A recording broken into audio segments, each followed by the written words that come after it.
Olá pessoal, boa tarde a todos vocês.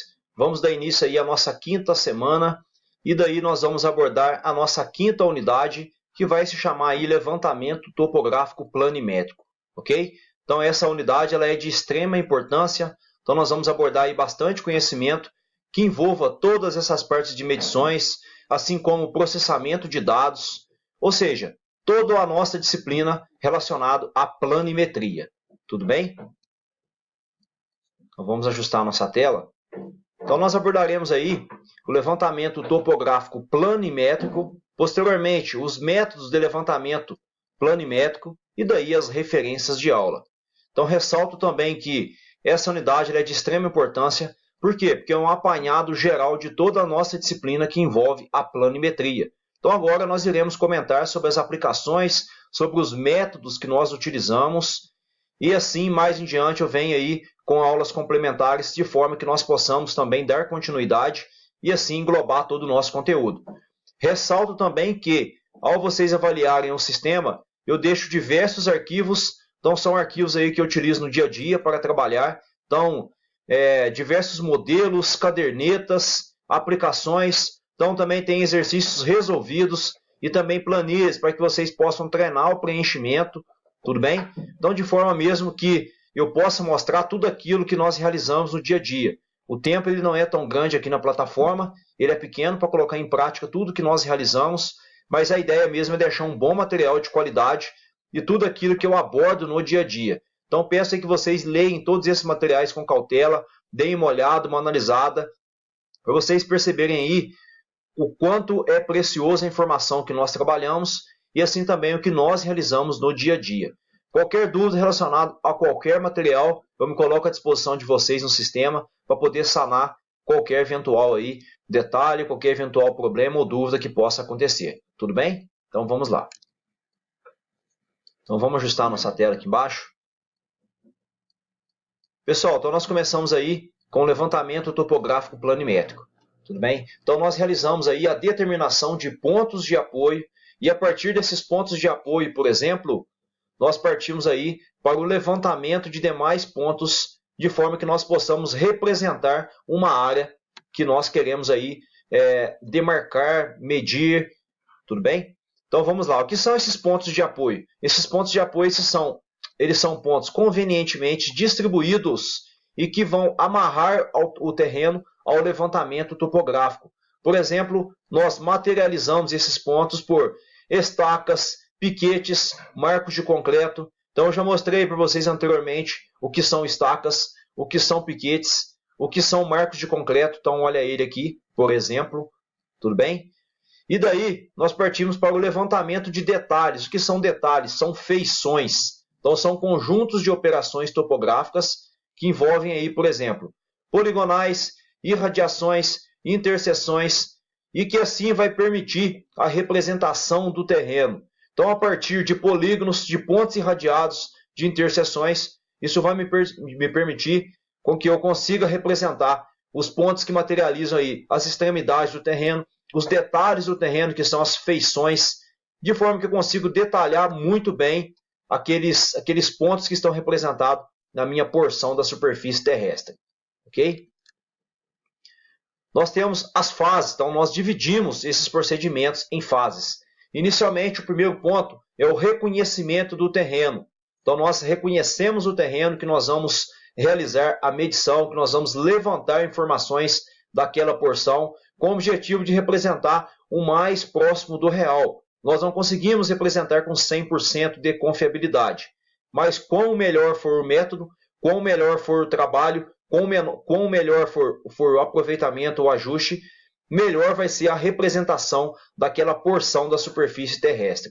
Sendo assim, nós reconhecemos o terreno, implantando aí piquetes para a posterior delimitação da superfície a ser levantada, assim como a poligonal. Tudo bem?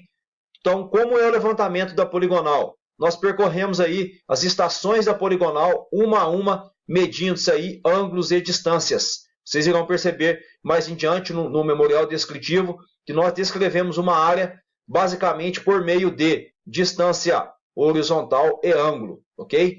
Então, nós temos coordenadas de partida, coordenadas de chegada, assim nós temos as distâncias horizontais e nós temos os azimutes, ok? Então, olhando aqui, olha lá, nós escrevemos, nós posicionamos a estaca, posicionamos o piquete, pintamos de forma que possa facilitar o nosso trabalho. Olha a poligonal. Então, começamos aqui por exemplo, aqui eu tenho o ponto 3, ré, na 2 e vante na da frente, caminhamento no sentido horário.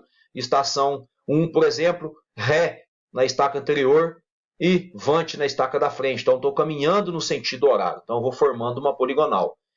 Também trabalhamos com a orientação da poligonal. Como eu disse para vocês, a orientação fica destinada ao rumo ou azimute do primeiro alinhamento. Por quê? Eu preciso de somente um azimute ou rumo de partida. Como eu vou ter os outros ângulos horizontais, eu consigo chegar em todos os azimutes ou rumos. Tudo bem? Levantamento das feições planimétricas. Então, essa parte nós englobamos os detalhes. Por exemplo, eu tenho córregos, eu tenho vegetação, eu tenho árvores nativas, eu tenho taludes, por exemplo, eu tenho bacias de captação de água. Então, esses são os detalhes. Esses detalhes também são de extrema importância para conter na planta topográfica. Então, nós temos que levantá-los e também identificá-los. Posteriormente, fechamentos, coordenadas e cálculo de área. Então, nós realizamos aí o fechamento angular e linear, transportamos os rumos ou azimutes, transportamos também as coordenadas para que nós possamos chegar no cálculo de área. E assim, nós realizamos os trabalhos no escritório. Tudo bem? Que é o processamento de dados. Sendo assim, partimos aí para o desenho e confecção da planta e posterior memorial descritivo, que é a descrição pormenorizada de todos os detalhes e informações que contém na minha área. Então, nós determinamos aí as cotas x e y dos pontos medidos e posteriormente nós procedemos aí para a confecção da planta e o posterior memorial descritivo, conforme eu comentei. Passando em diante, entramos agora para os métodos de levantamento planimétrico. Então, nós temos aí o levantamento por caminhamento, ou seja, nós caminhamos com o equipamento em torno de uma poligonal. Então, nós medimos aí os lados sucessivos de uma poligonal e determinamos também os ângulos que esses lados formam entre si, caminhando sobre a mesma. Ou seja, olha lá, nós caminhamos em torno de uma poligonal. Exemplo, quando eu estou na estação 1, eu faço a ré na estação anterior e eu faço a avante na estação da frente. Então, eu vou caminhar de 1 para 2. Posteriormente, quando eu chegar em 2, ré na estação anterior, avante na estação da frente. Olha o ângulo horizontal externo aqui, ó. Então, esse é o ângulo horizontal externo que o equipamento vai medir. Olha lá, quando eu estou na estação 3, eu faço a ré na estação 2 e eu faço a avante na estação da frente, que é a estação 4. Depois eu venho para 5, ré na anterior, avante na da frente. Então, eu fechei um polígono, eu tenho uma poligonal fechada. Olha o azimute aqui, ó. Ele sai do norte no sentido horário. Por exemplo, esse é o azimute de E1 para E2. Então, está ele aqui. Então, esse tipo de levantamento ele se adapta a qualquer tipo de extensão de área, pessoal, sendo largamente utilizado em áreas relativamente grandes e acidentadas, ou seja, pontos aí com alta declividade, pontos muito baixos que têm difícil visibilidade. Então, ele consegue manter uma alta precisão, ok? Então, por exemplo, a precisão linear relativa, ela é medida como um fator de escala. Então, é 1 sobre o módulo da escala, que é igual ao erro de precisão linear dividido por um fator K. Então, geralmente, para propriedades rurais, nós trabalhamos com um módulo maior do que 1000. Significa que 1 sobre 1000, então, a cada 1000 metros de poligonal, o máximo que eu vou poder errar é 1 metro. Então, nós trabalhamos aí com um fator de erro, de forma que nós garantimos aí a precisão linear. Passando em diante, levantamento por irradiação. Então, levantamento por irradiação, ele também é um método auxiliar ao método do caminhamento, porque nós caminhamos e posteriormente nós irradiamos. Olha aqui, ele também é chamado de método da decomposição em triângulos ou coordenadas polares. Então, eu estaciono o equipamento num ponto, olha lá, no ponto P, por exemplo, e a partir daí eu começo a partir as medições. Então, eu começo a partir para medir as irradiações, ponto 1, ponto 2, ponto 3, ponto 4, ponto 5, ponto 6, Ah lá, eu realizo as medições por meio de ângulo horizontal e distâncias, ok? Então eu posso zerar o meu equipamento num ponto arbitrário ou então numa também estação anterior. E a partir daí eu começo a medir ângulos horizontais e distâncias. Então nós empregamos esse método aí na avaliação de pequenas superfícies relativamente planas. Como eu disse, ele é um método auxiliar ao método do caminhamento. Por que em pequenas superfícies relativamente planas? Porque eu preciso ter visada sem mudar o equipamento de local, senão já passa a ser um caminhamento. Então eu estaciono o equipamento num ponto estratégico e a partir daí começo a mandar as irradiações, as medições. Então ele é um método simples, de precisão relativamente boa, e o controle dos erros depende principalmente e somente dos cuidados do operador, ok? Lembrando que o operador também ele trabalha em conjunto com o balizeiro, então a precisão, o resultado das medições também vai depender, além do equipamento, do operador e do balizeiro. Agora vem para o terceiro e último método, o método de levantamento por interseção. Então, olha lá. Então, por exemplo, ele é conhecido como o método das coordenadas bipolares. Ele é utilizado principalmente aí para pontos inacessíveis. Então, eu preciso ter, olha lá, eu coloco o equipamento num ponto, ok?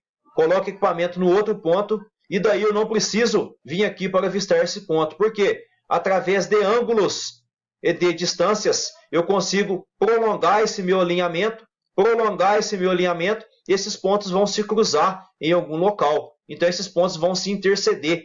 Então, logo, para eu medir o ponto 1, eu não preciso levar o equipamento até aqui. Basta eu fazer uma projeção por meio de ângulo. Então, distância, eu não consigo chegar nesse ponto aqui. Eu não consigo levar nem a régua e nem um prisma. Então, por exemplo, ao girar o equipamento, eu tenho um prolongamento dessa reta. Ao girar o equipamento, eu tenho um prolongamento dessa reta. Na interseção desse prolongamento, por exemplo, de ângulo horizontal ou azimuth, eu consigo determinar a coordenada desse ponto 1. Então, ele faz a interseção entre as medidas de dois pontos estratégicos, duas estações. Olha lá. Opa, olha lá. Está ela aqui no ponto P e está ela no ponto Q. Logo, eu projetando, eu encontro esse ponto 1. Então, ele é um método empregado aí na avaliação de pequenas superfícies de relevo acidentado e de vértices da área inacessível. Exemplo, brejos, córregos, matas fechadas, pontos aí que eu não consigo ter acesso. Mas, utilizando esse método, eu consigo chegar nas coordenadas.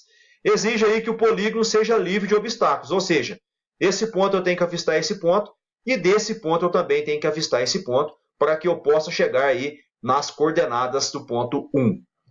Tudo bem? Bom, pessoal, essas aqui são as nossas referências aí, vocês já conhecem ela, Borges, Comastrini e Sicormac. Posteriormente, agora eu me coloco à disposição, tanto online também como na caixa de correio. Quem tiver alguma dificuldade, alguma dúvida aí em qualquer ponto, em qualquer parâmetro, faço muita questão de ajudá-los. Tudo bem? Então, pessoal, eu vou ficando por aqui, vou deixando meu muito obrigado, deixo o meu boa tarde. Logo mais aí eu venho com complemento também dessa aula, de forma que nós possamos englobar todo o conteúdo. Então, vou deixando meu muito obrigado, o meu boa tarde, o meu até mais e o meu tchau, tchau.